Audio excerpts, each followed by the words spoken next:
everyone. Thank you so much for making the time out of the crazy UN General Assembly that it is every year.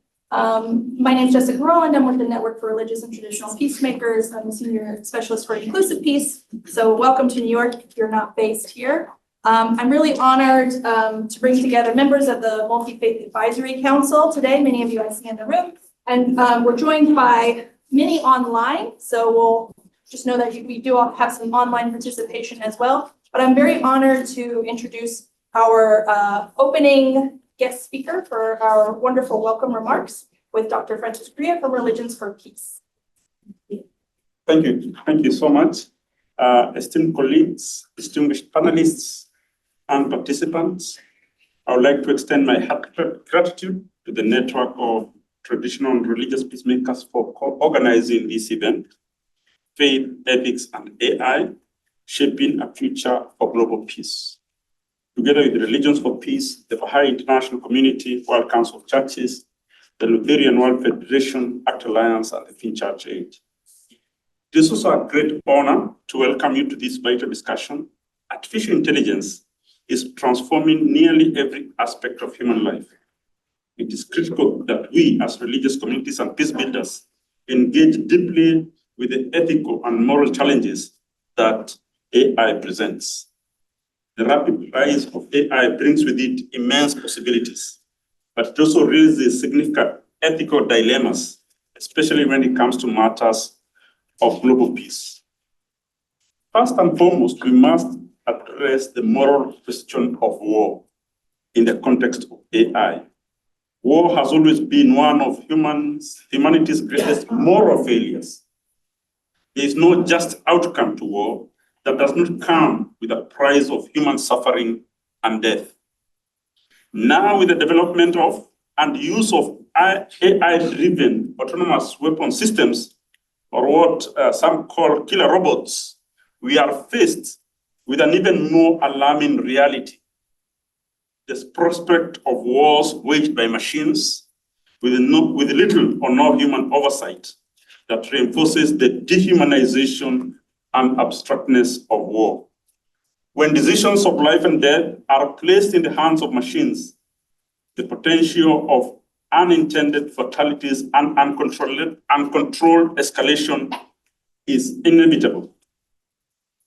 As our brother told us just the other night, in the past, such as during the Cuban Missile Crisis, we were able to pull back from the brink of war and annihilation because humans came together to reason, build trust, and understand the gravity of their decisions.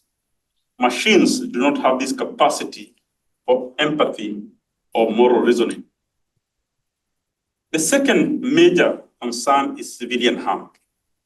AI, if used without proper safeguards, risks increasing the suffering of innocent people in conflict zones. These systems can be turned against civilians, targeting non-combatants and protesters alike. Additionally, the misuse of AI by state and non-state actors allows for oppressive regimes to deploy these technologies against their own populations. The indiscriminate nature of such actions raises profound moral questions. Religious communities must strongly advocate for ethical frameworks that prioritize protection, safety, and security of civilians in the use of AI in warfare, conflicts, and civil disturbances. The dangers of AI extend far beyond the battlefield. Another area of concern is the use of AI in surveillance. Across the world, AI is now being deployed increasingly to track individuals, monitor private conversations, and infringe upon the personal freedoms for which we hold so sacred. Privacy is foundational to our understanding of human dignity and the building of human conscience. Privacy is more than just a legal right, it is a moral one. When AI is used for mass surveillance, it creates a climate of fear, forcing people to censor themselves and limit their freedom of expression and the conscience. In some cases, marginalized and religious communities are the most affected as they can be disproportionately monitored and targeted. This is a gross violation of human dignity and we must work to ensure that AI is not used to infringe on the freedoms of vulnerable populations. The third concern is the spread of misinformation and disinformation. AI enables bad actors to easily generate false information, manipulate verses, create and spread synthetic content, making it harder for people to discern truth from lies, sowing division and inciting violence. We have seen the damaging effects of such misuse of AI in Africa, especially where AI amplified false narratives on social media that fueled unrest, particularly among the youth. In disinformation campaigns, a small group can now generate messages that seem like thousands or even millions of voices, creating a false sense of public opinion. This undermines trust, deepens polarization, destabilizes communities, and threatens global peace and democracy. This event, concept note, aptly highlights the Rome call for AI ethics, initiated by the Vatican in 2020, which emphasizes the role of religious leaders in guiding the ethical development of AI. This call has since been reinforced by gatherings such as the 2024 AI Ethics for Peace Conference in Hiroshima, where religious leaders and tech leaders alike committed to ensuring that AI serves humanity and promotes peace. Religious communities have a critical role to play in addressing these challenges. As we explore today, ethical frameworks rooted in faith traditions that can offer guidance on the responsible development and deployment of AI. Religious communities have a long history of engaging with the ethical implications of technology, from advocating against nuclear weapons to more recent efforts addressing autonomous weapons and AI.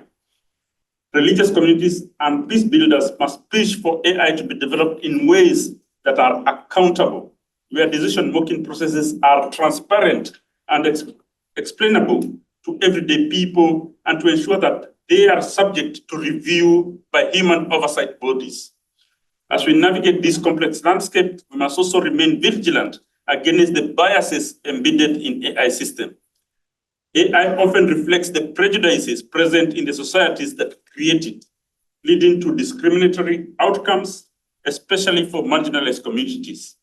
This is where faith-based organizations can step in to address these biases by promoting principles of justice, equality, and compassion.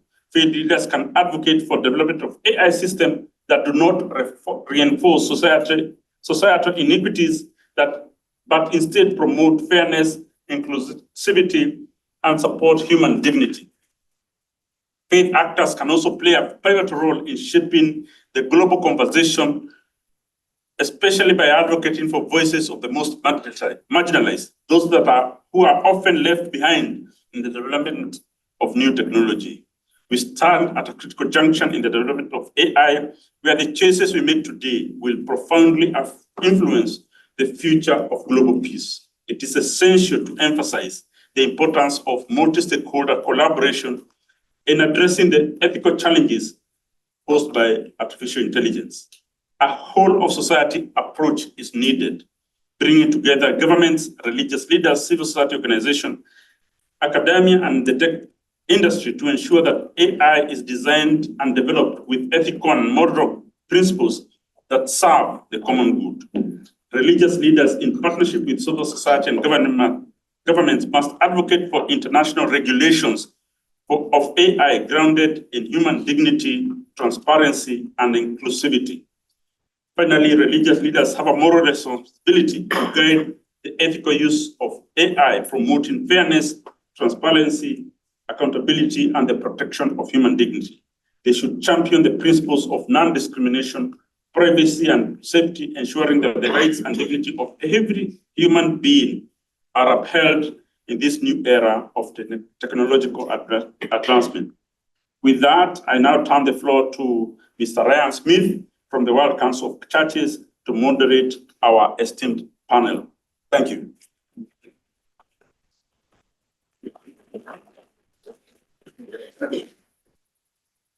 For millennia, the faith community has evolved with the changing signs of the times. Indeed, the printing press and translation transformed how people understood their own faith.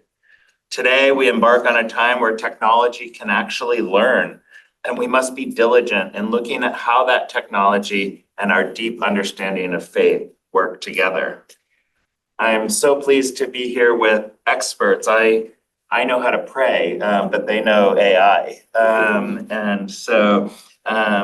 Please join me in welcoming our panelist, Isabel Jones from the Campaign to Stop Killer Robots, Renee Holbach from the United Nations Office for Disarmament Affairs, and Zeshan Zafar, the Commissioner AI Faith and Civil Society Commission.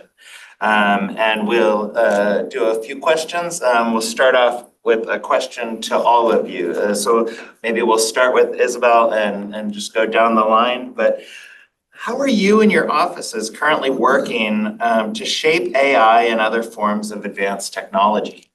Thanks, Ryan. And just to say at the beginning, on behalf of myself and the whole Stop Killer Robots coalition, thank you to the network and all the co-hosts of the event for convening this side event and inviting us to speak. So for those who may not have heard of us before, Stop Killer Robots was launched in April of 2013 by a group of civil society organizations who were increasingly concerned by reports of growing autonomy in weapon systems. Together, the Stop Killer Robots Coalition works to ensure meaningful human control in the use of force, and our campaign calls for new international law on autonomy in weapon systems. Now we're a global coalition of more than 250 member organizations in 70 countries, working at the national, regional, and international level to create pressure at the UN and in capitals, lobbying governments to enact national policies and support new international law on autonomous weapons. So I know this event is more broad than just autonomous weapons and is looking at AI and peace and faith more broadly, but I obviously will narrow in a little bit on killer robots. We've seen a trend where increasingly weapon systems are designed to use computer processing and sensors to identify and select targets over wider areas and over longer periods of time. So for the Stop Killer Robots campaign, we view autonomous weapon systems, or killer robots, as those weapons that select and engage or apply force to targets without human intervention. In these systems, once a specific target is attacked, the exact time and place of the attack and that target itself are decided by sensor processing rather than by human command. So what this means is that the human operator doesn't decide specifically where, when, or against what force is applied. That doesn't always rely on artificial intelligence, but AI certainly enables autonomous weapon systems to become more complex through the vast amounts of data that can be rapidly processed and used to execute force without additional human involvement. So where we're shaping AI is around the concerns that autonomy in weapon systems means a loss of meaningful human control over the use of force. And for us, that's a context-based assessment and understanding of what is happening in an attack and how international humanitarian law or international human rights law applies. And at the same time, autonomy in weapon systems also raise significant moral and ethical concerns and concerns around digital dehumanization, as we've heard already. So in response, our campaign is calling for new international law, a treaty on autonomous weapons, to ensure meaningful human control and prevent the automation of killing. And the reason that we're calling for new law as regulation is because we know that laws which ban and regulate weapons create boundaries between what's acceptable and what's unacceptable. And we as a campaign drive this forward by using our collective voice as a coalition to publicly demand change. I'll wrap up by just saying there's a historic opportunity for the international community to act now, including at the current session of the UNGA and upcoming First Committee, to really shape humanity's relationship with technology to ensure that standards are created in the use of force, and to reject autonomous killing by machines in warfare, policing, border control, and other circumstances.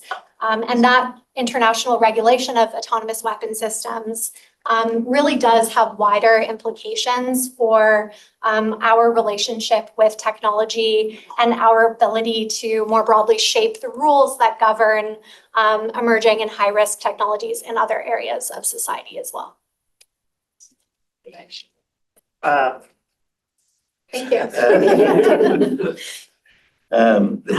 How are you and your office currently working on AI and other forms of advanced technology? So at the Office for Disarmament Affairs, we deal with what's often referred to the dark side of technologies. So technologies that could pose a risk to international peace and security or to civilians. So whereas other parts of the UN Secretariats have the joyous task of finding out how we could, for example, deploy artificial intelligence to help us achieve the Sustainable Development Goals, we are left considering the risks and threats that it poses to international peace and security. I work in the Science and Technology Unit of the Office for Disarmament Affairs, and there we deal with processes that have to do with science and technology, with new and emerging technologies. So, for example, there's an ongoing open-ended working group on information and communication technologies for which we provide support, and we also provide support for discussions on emerging technologies more broadly that are currently taking place in the UN disarmament commissions. So that's one thing that we do, which is to support member state negotiations on these processes, but we also support the Secretary General in his more advocacy role. So you would have heard him, for example, on lethal autonomous weapons, together with the president of the International Committee of the Red Cross, release a call for a legally binding instrument to prohibit lethal autonomous weapon systems that cannot be used in accordance with international law. I'm going to use this opportunity to sort of clarify my terminology a little bit. Those of you who have had the misfortune of hearing me speak on one of these panels before, I know that I like to poke fun at the UN's tendency to put everything in silos. So one of the silos that we've erected is between artificial intelligence and lethal autonomous weapon systems. So you heard Isabel say that, well, laws will most likely involve some sort of artificial intelligence as we conceive it nowadays. But I think it's important to note also that there are military uses of artificial intelligence that are non-weapons related. So we're not just talking about the Terminator here, we're also talking about, for example, the use of artificial intelligence in the evaluation of intelligence, in target selection, and these sorts of things that don't involve a weapon directly. And whereas we're going to talk about, I think subsequently, there has been an ongoing UN process for quite some time on autonomous weapon systems, on lethal autonomous weapon system. This discussion about military uses of AI is relatively in its infancy, at least at the UN level. Member states have been working on it, but it's just about to come to the UN, and I will leave it at that and leave you wanting for more in my future answers. I've warned our panel that I am very hard with time. So, Zishan, same question. How about your organization? Yeah, thank you so much, Ryan, and thank you for the Baha'i International Institute for putting this together and all the various affiliates. So our work at the Abu Dhabi Forum for Peace goes back to 2020 when we were invited by the Vatican, namely the Pontifical Academy of Life, to come and support the Rome Call. And in our earlier initial discussions, we decided upon the fact that we needed it to be expanded more than just a Muslim-Christian engagement. So we had a Jewish engagement. And we ended up hosting a conference in the Vatican in January 2023, which was looking at an Abrahamic commitment to the Rome Call. So we were one of the first Muslim organizations to sign up for that.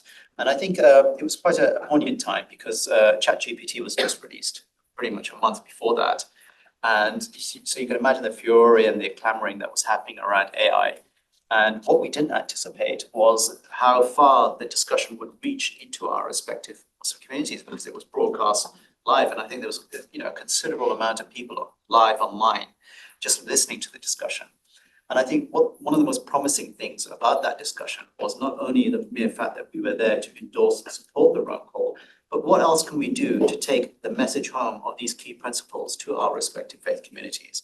So this led on to a second conference, which happened in July this year, which Dr. Francis alluded to, which happened in Hiroshima, of all places. And there the whole idea and concept was that how do we take this now from an Abrahamic perspective or a commitment to something that is more encompassing of other faith traditions and beliefs. So we had various traditions there, the Confucianists, the Taoists, Hindus, Sikhs, Bhai Mahinder Singh was there present, gave a very powerful voice of what are from the wisdom from the Sikh tradition as to what these ethical concerns should be when we are deciding about these algorithms.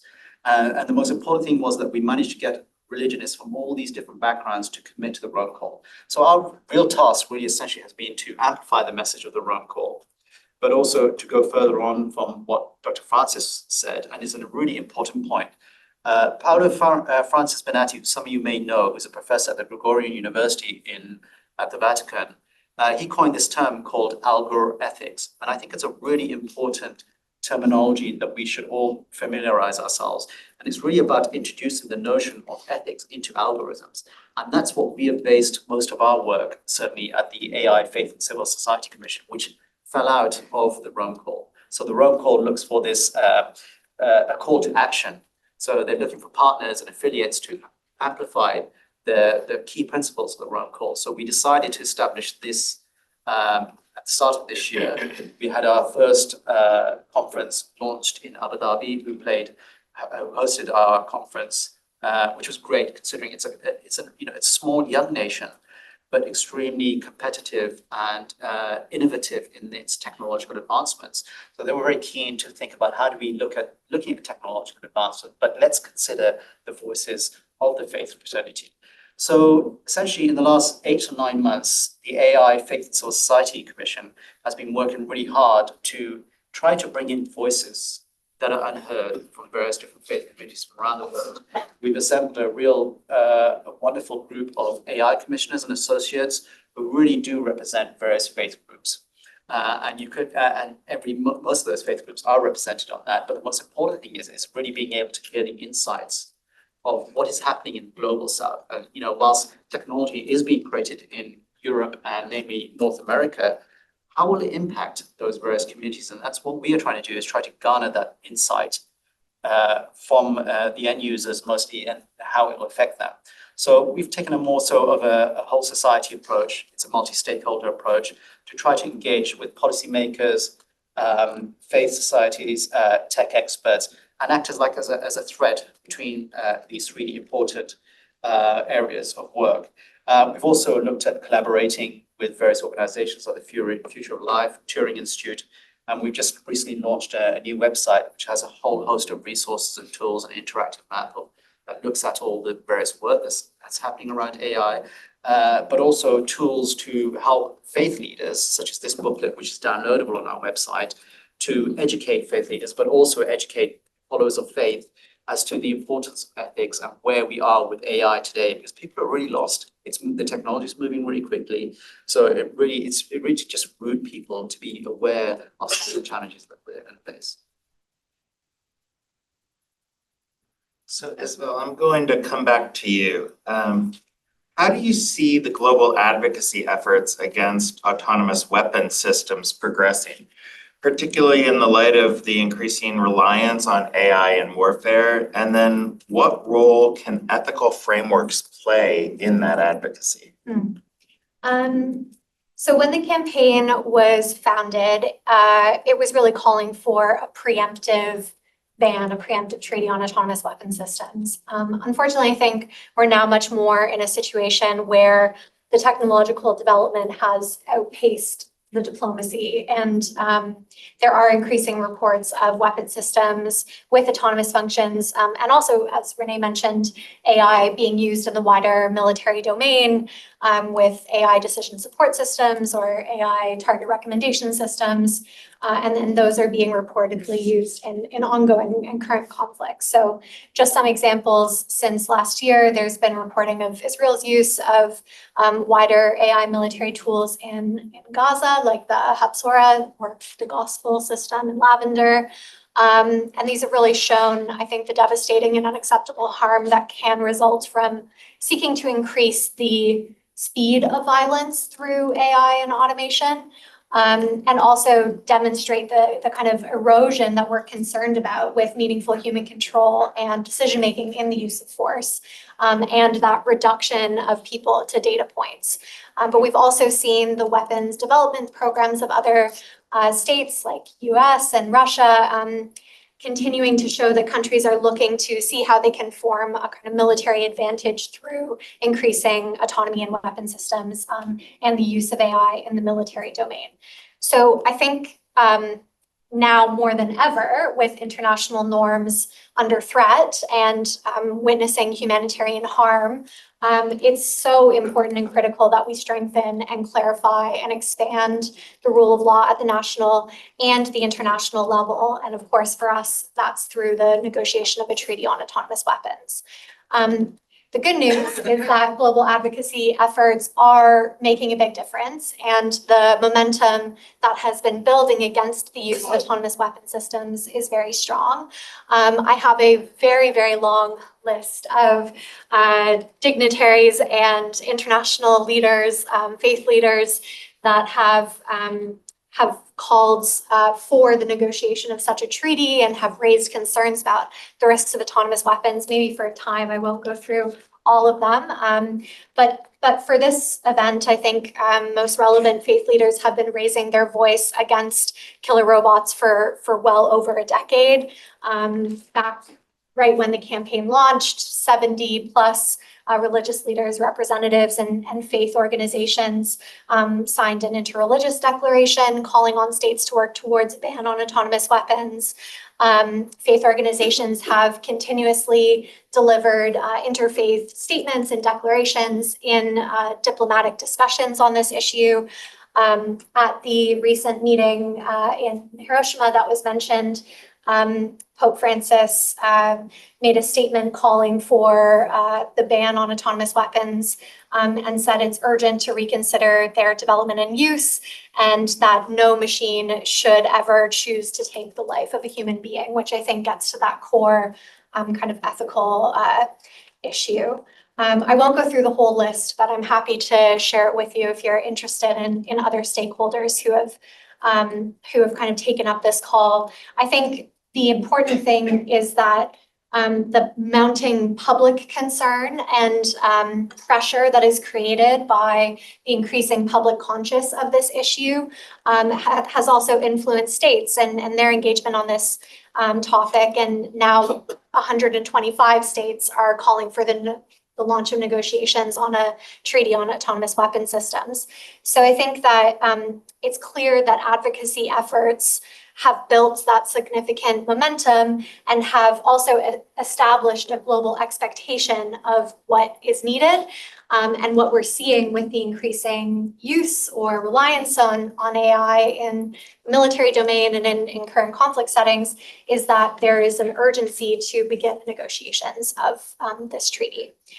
So in terms of the second question on what role ethical frameworks can play in this advocacy, I wouldn't be doing my job as a campaigner if I didn't mention briefly that alongside ethical concerns, there is a long list of other concerns we have about autonomy in weapon systems.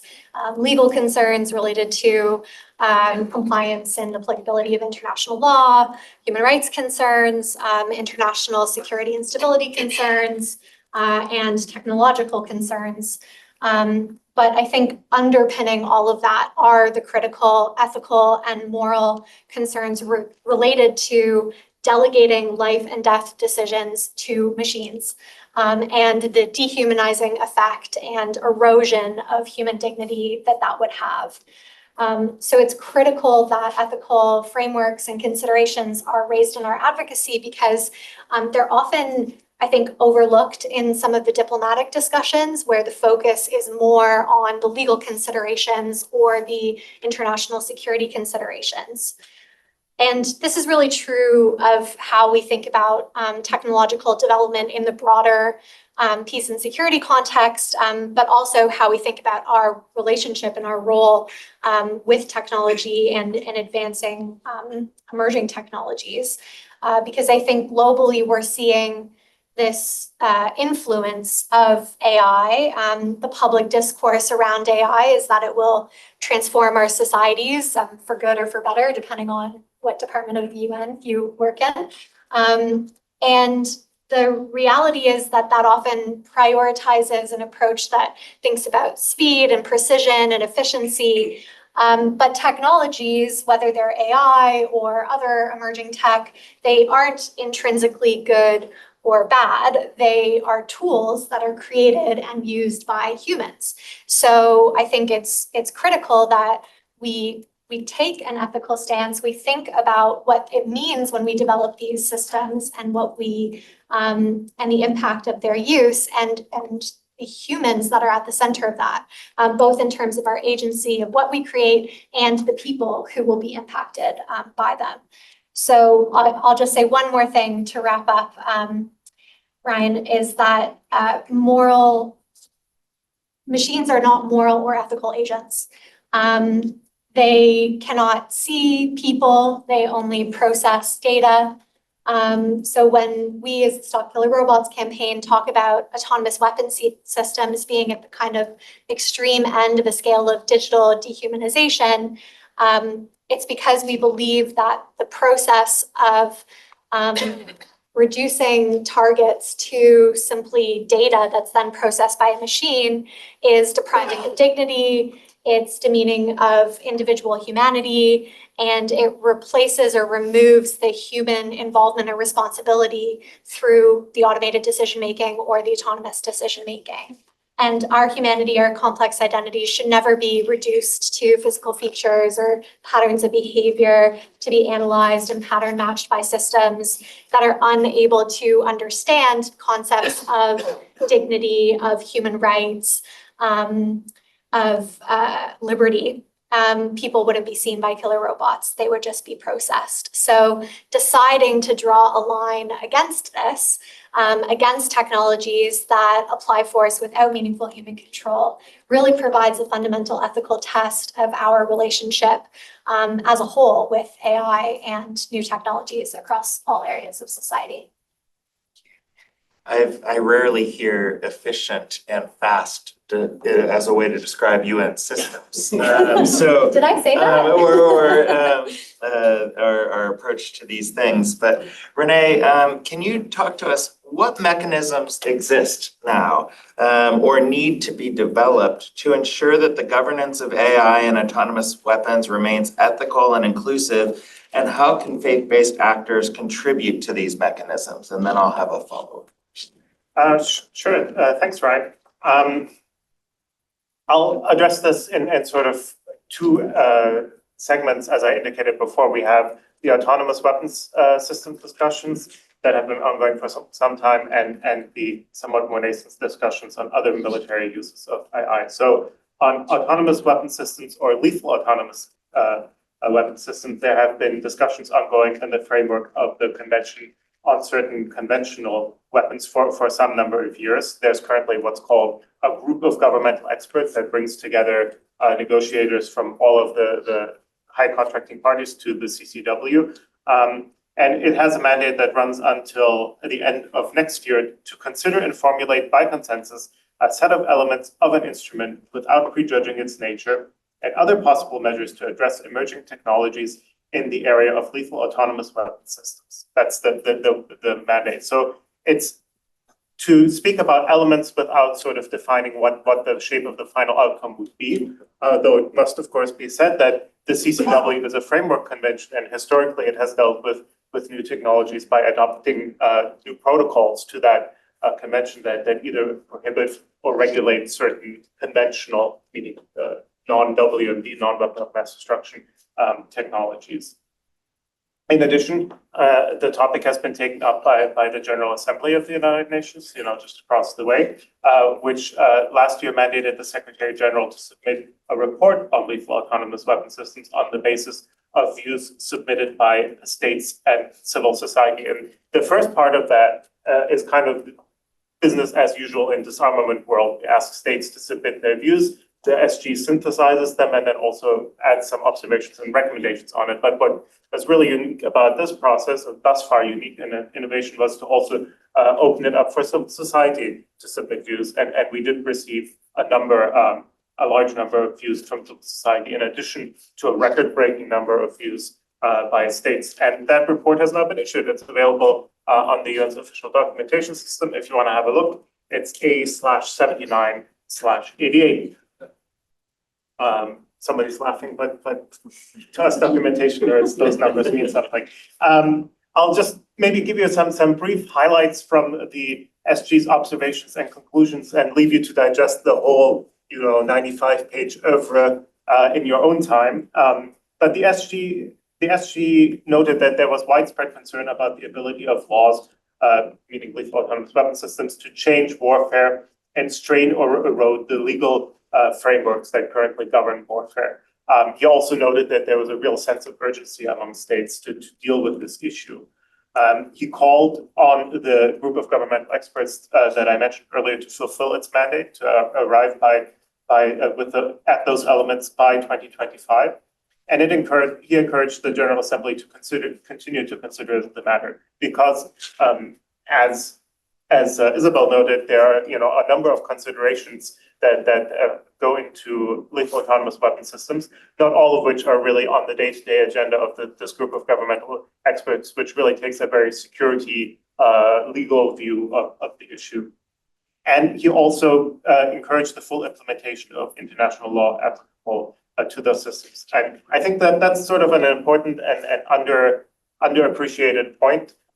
Although my boss and many others have called for a new legally binding instrument on laws, that doesn't mean that there's currently a complete vacuum. There is international humanitarian law which applies irrespective of the weapon, means, or methods of warfare. And there's also other considerations like international human rights law and the law governing when force can be used in the first instance that is applicable and that needs to be abided by.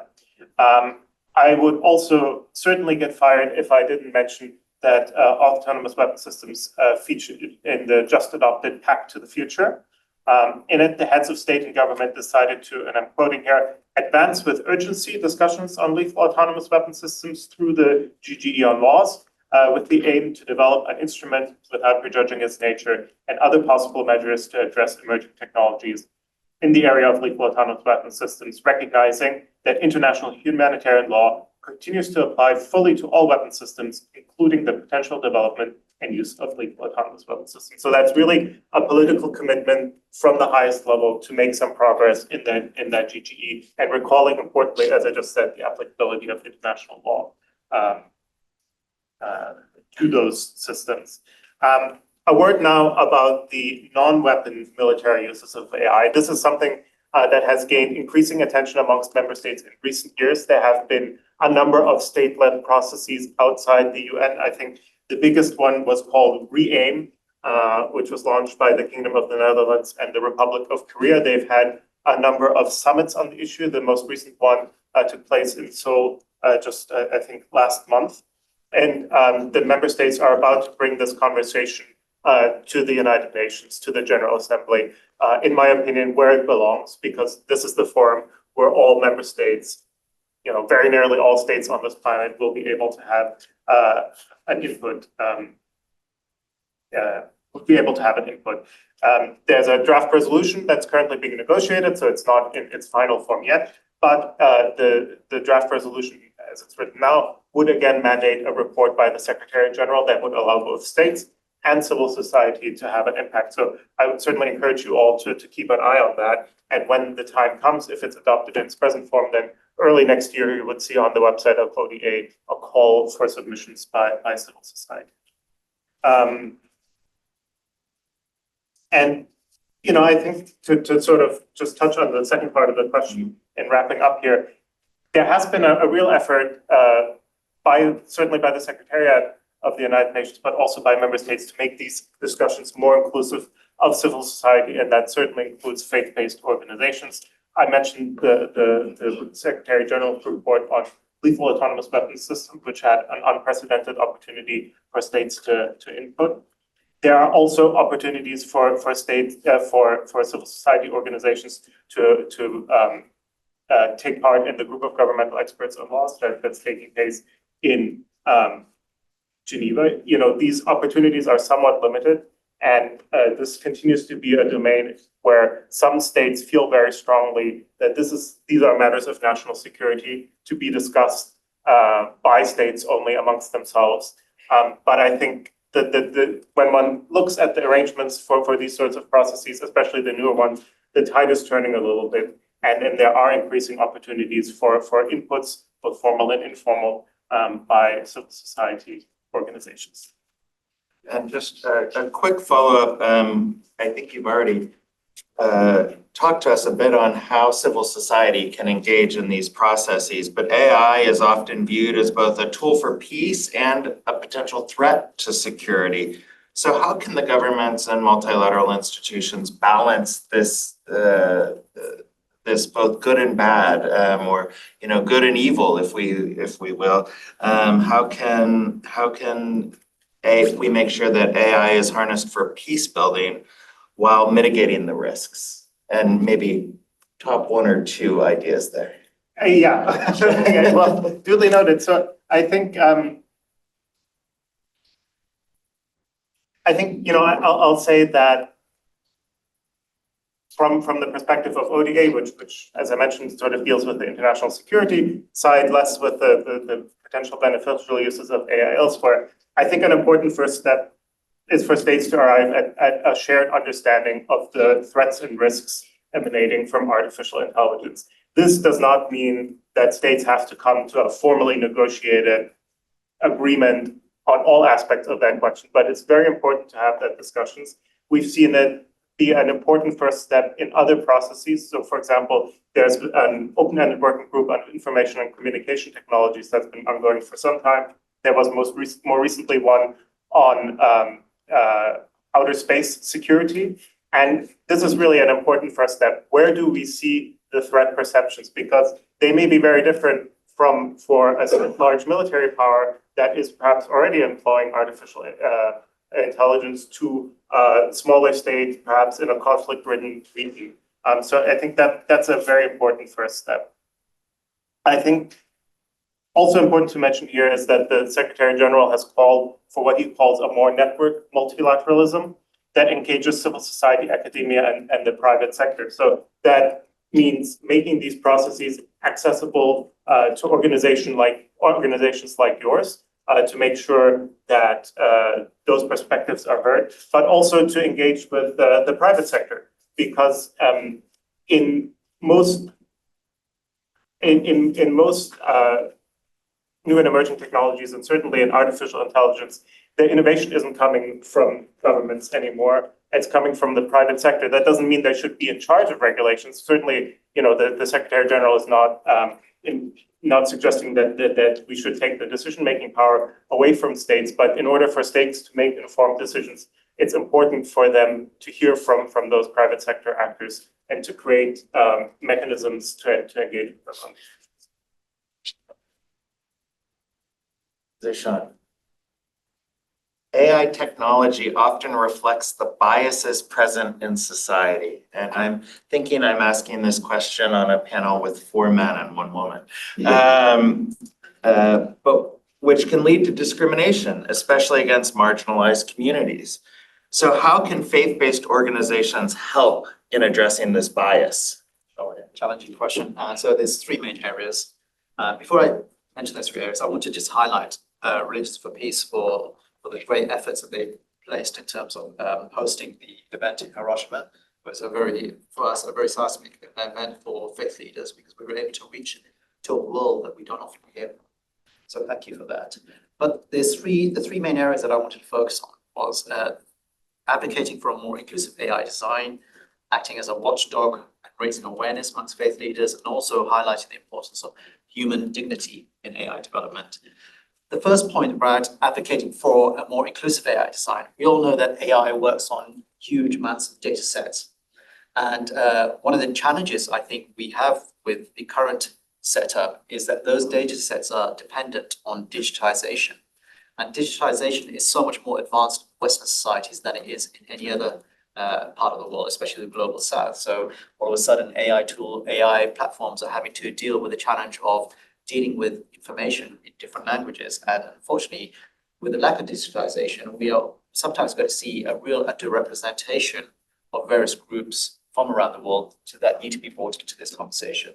So I believe that faith-based organizations can ensure that the technology is more representative of diverse social realities. And this can only happen through the engagement between faith groups and those tech developers to ensure that we have the right sets of information that are being loaded up, but also information that doesn't initiate any conflagration or disruption to our societies. And I think that's a really critical point for us to understand. We only saw the recent events in the UK where it was AI-powered tools that were used to spread disinformation, misinformation that led to riots. And one of the most surprising things, well, it wasn't a surprise to us, but one of the most important lessons learned from that was how faith was part of the solution.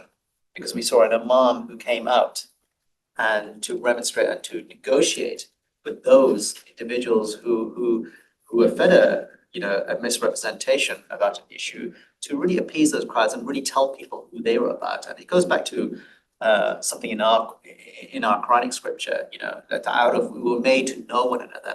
I don't think that happens enough. And I think it's critical that does happen.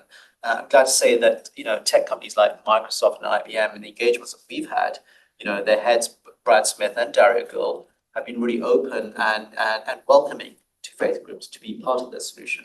And I think this is a really important step so that we're able to inform tech companies what those biases, really contain. And these are people who are committed to their faith as well.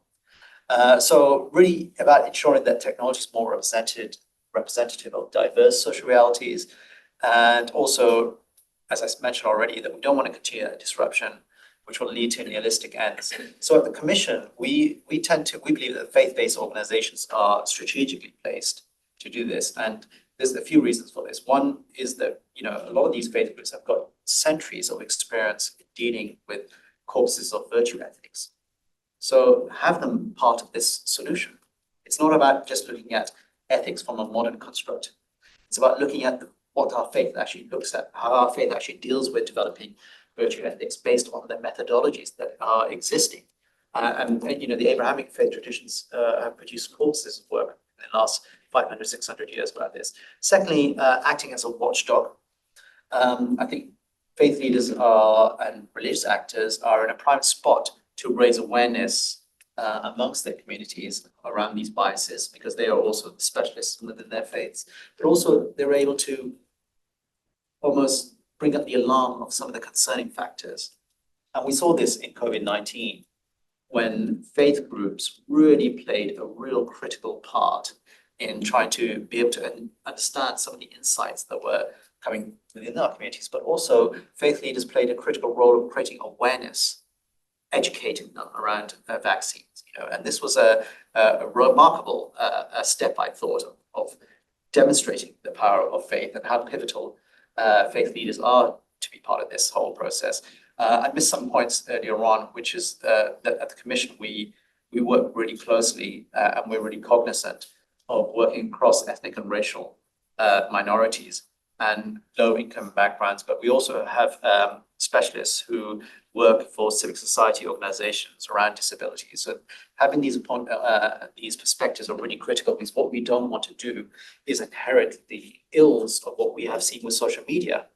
I don't know if anyone's read Jonathan Haidt's book, The Anxious Generation, but it's a real clear exposition of what has happened to our societies. You only have to look at the high rates of suicide amongst girls.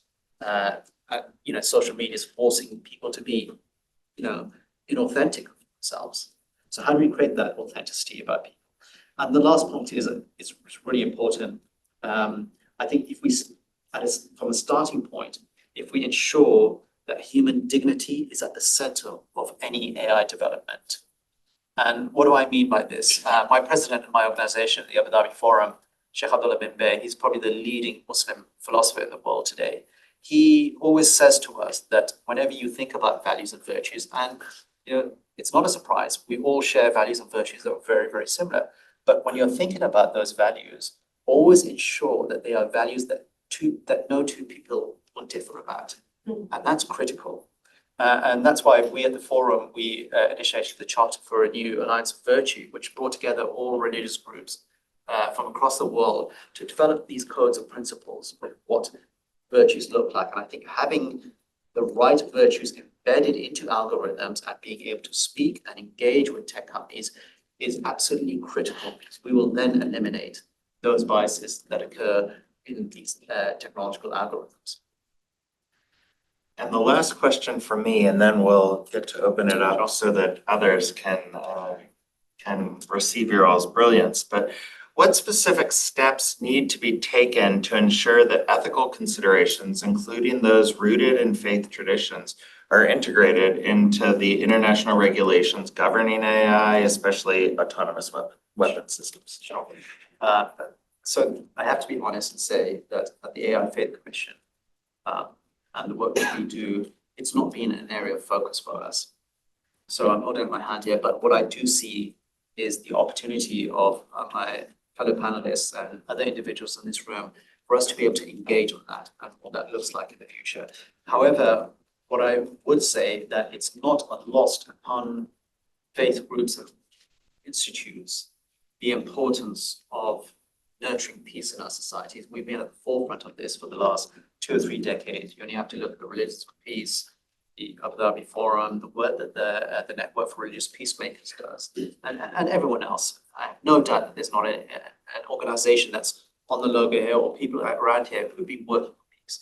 It is so critical that lessons learned from on the ground are taken into these discussions around automated weapon systems. But I will probably want to pitch 4 naive points. Maybe I can get corrected or perhaps enhance my knowledge hearing some of the other panelists. And that is one really about how do we develop a global ethical framework for AI and automated weapon systems that include faith leaders. This is, I think, critical. Ensuring that those ethical guidelines that are written in faith traditions are part of that. So when you are developing tools, those end users that are using those tools feel that it's a part of that. What we don't want to do is develop tools that rip apart cultures, the fabric of our societies. And they are different wherever you go in the world. America is very different to the Far East. But how do we preserve those cultures? How do we preserve those norms and those valuable lessons that we can share and learn from one another? I always use the example of the baobab tree in Africa, which is used as a tributary symbolic thing that brings communities together. So how do we develop those mechanisms that bring our communities together? You only have to look at what's happening on social media at the moment with the toxicity, which has really torn apart across the world, many of our societies. I think we need to nurture those values of virtues of love, peace, reconciliation, mercy, and it seems to be missing. But the baobab tree teaches one thing. In Africa, if there's someone who's done something wrong, the society doesn't shun him. They don't ostracize him or her. What they do in traditional African societies, and they still do it to this day, is that they tell that person to go to the baobab tree. And what happens, the rest of the community comes together and sits around that tree and reminds that person all of his virtuous qualities. So it's about rehabilitating the person through virtues and making them understand who their authentic self is. And I think this is a real wonderful symbolic example of how we can build in, and it will be a challenge to build virtues into algorithms for amongst tech companies. Second point was really encouraging international cooperation, faith-based governance. I'd be really keen to that alliances are made. Some of the work that the UN is doing here, and Renee is doing, Isabel, how do we join up our discussions? and collaborate and use the platforms that we have to amplify your messages to our communities and vice versa. I think that's incredibly important. I've already discussed integrating faith-based values into AI governance. And also the last thing is really about education and awareness campaigns, leveraging the global platforms that we already have. Please come to us. We do have engagements with thousands of people around the world with our communities. Religions for Peace is represented in, is it 100 and how many countries? 154? 120. And same for the Abu Dhabi Forum. We covered a lot of the Far East, a lot of the MENA region, Africa. Please use us as a conduit to share your experiences, learnings, and so on, so that it can be a two-way program. And finally, I think there's also other ways that I'd like to look at this. Is how do we promote nonviolence and peace building through AI? So can we use AI for conflict resolution? Can we use AI tools to look at humanitarian purposes and a bit of blue sky thinking? But I'd love to see how these can be explored in the future as well. Thank you. We have a short amount of time because I'm not AI. I showed compassion for our panelists in hearing almost everything that they could or wanted to say. But maybe we can check online and see if there are any questions online. Go to technology. And if it's okay with my panelists, we'll take kind of a round of questions from both online and then here in the room, kind of one answer each of them, and then 1 minute each for a wrap up. So we've got about 10 minutes left. So we're going to have to get questions quick and answers even quicker, so that you can give us your final thoughts. So do we have any questions from online? Not yet. Not yet. So let's go in the room.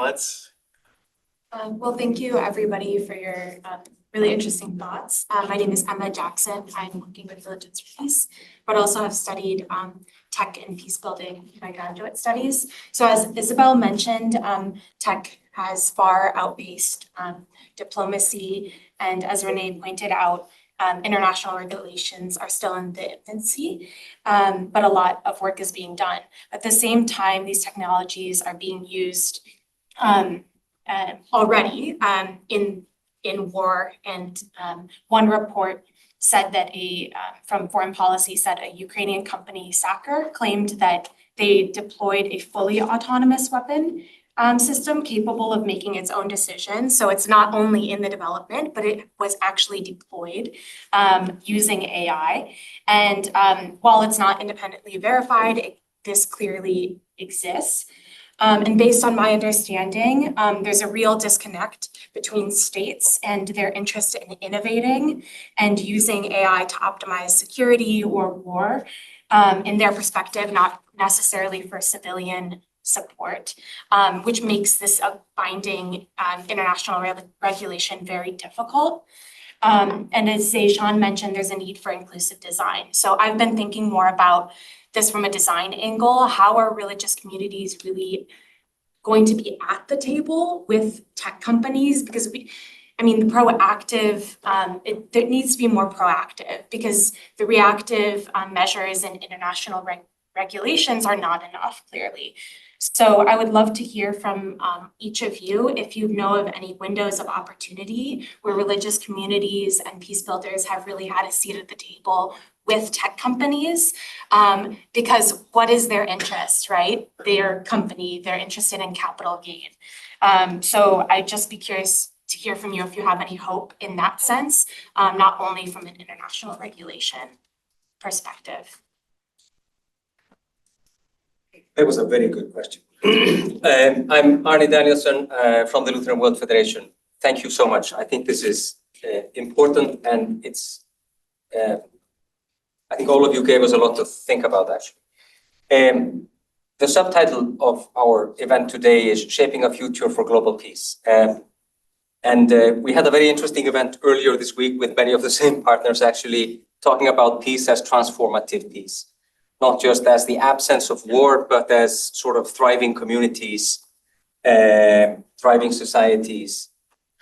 And we've spoken a lot about the dangers and risks related to this, but I'd sort of also like to hear from you about the other side, about where you see possibilities, opportunities actually, where technology is not just moving us closer to war, to more conflict, but where it can actually move us towards peace, in the sense of having people living together, thriving, feeling closer to each other.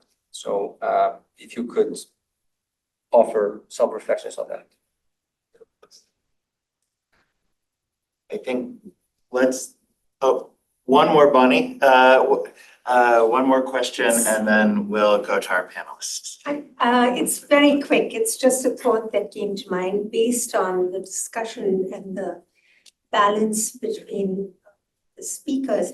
I'm wondering if it's time for us to begin to really deliberate at the UN and outside on the balancing the material and spiritual side of things, no matter what discussion it is. I mean, at the UN, the governments certainly don't take on board the spiritual aspects of their decisions or the implications of their decisions. And of course, the tech companies never will, because they have a material motivation, as you said.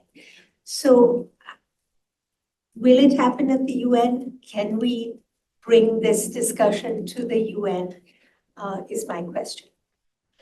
I think I already know the answer, but I propose it anyway.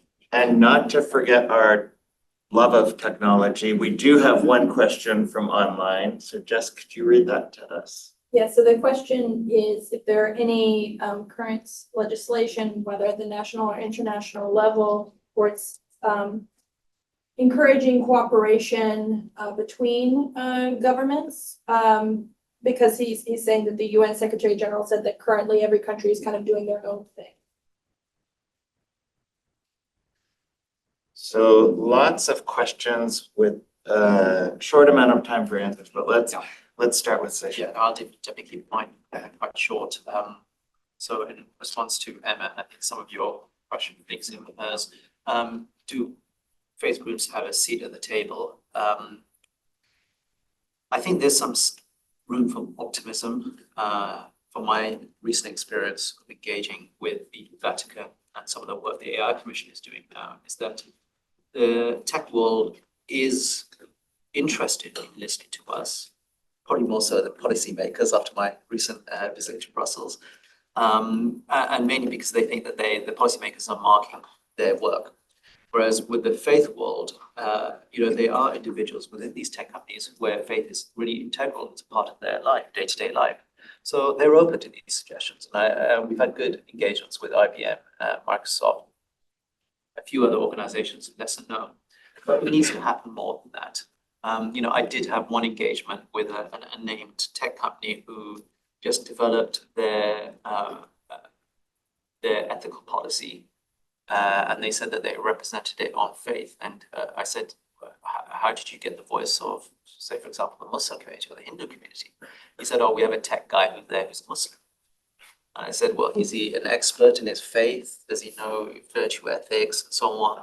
And he said, no, he's pretty much a cultural Muslim, And that's where the problem lies, is for tech companies to think that they have that expertise within. They don't. But overall, I think I'm quite optimistic that we can bridge that divide. But there's a lot of work to be done on that front. We're hoping that the president of Microsoft is joining us soon for a few events. So I'd like to think that there is a room for and a space for engagement. And if it's not, then we're going to be dealing with serious ramifications, I think, in terms of the output of these technologies. If we're not getting that right voice at the right time, and we live in a globalized world now. I heard some remarks only recently at an institute where a senior military leader said that the values that underpin the algorithms for automated weapon systems should be built on just two faith traditions. Well, where does that leave the rest of the world? It's quite a reckless comment to make. Jacqueline Quinn's just written a recent book, and she really describes really well how this world wasn't made up on just particular solitary civilizations. You know, the whole of the world contributed to the success. Whether it's whether it's Europe, whether it's the Renaissance, it's really surprising how influential it was. You know, the influence of what, you know, Hindustan brought to the world, you know, through the Silk Route and so forth, and the Indus Valley. So we must be cognizant that there's other viewpoints out there in the world. And I think tech companies also are starting to realize, at least the ones that I'm engaging with, that it's also a brand issue. If they don't get religious people on their side, they're going to have huge branding issues later on. So for them, you know, having that brand loyalty is critical. Thank you. I'm going to use my favorite ChatGPT. In 30 words, can you answer all three of these questions to our panelists so that you can have, you know, 75 or 100 words for final statements, but 30, 40 words, can we address the other questions? I can go first. I'm not going to count my words, Fair but enough. I'll try to go quick. Just building off of what Zeishan said to Emma's question. I think that there have been examples of where tech worker mobilization within industries, within companies, has had a direct impact on the contracts that those companies take forward. So a great example of that is a tech worker coalition mobilizing at Google around Project Maven a few years ago, which was a military contract that Google had, which resulted in them dropping that contract. So I think that there is a space, as Zeishan said, for individuals within these companies to take action, and for individuals who are within faith communities to use their workplaces as a space to do that.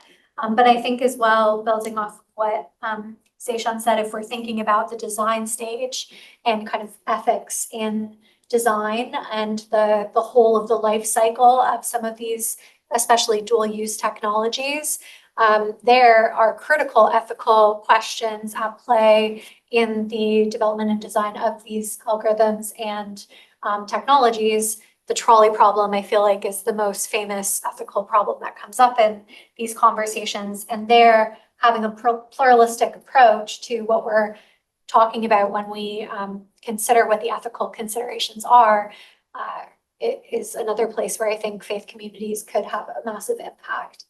That was more than 30, sorry. I'll finish by just saying, in terms of where it can move us to peace, our campaign is focused narrowly on autonomous weapons, but we view the regulation of autonomous weapons as contributing to building peace and ensuring that there is still public trust in the development of AI and other technologies that can be used to promote and benefit human rights and development as a whole.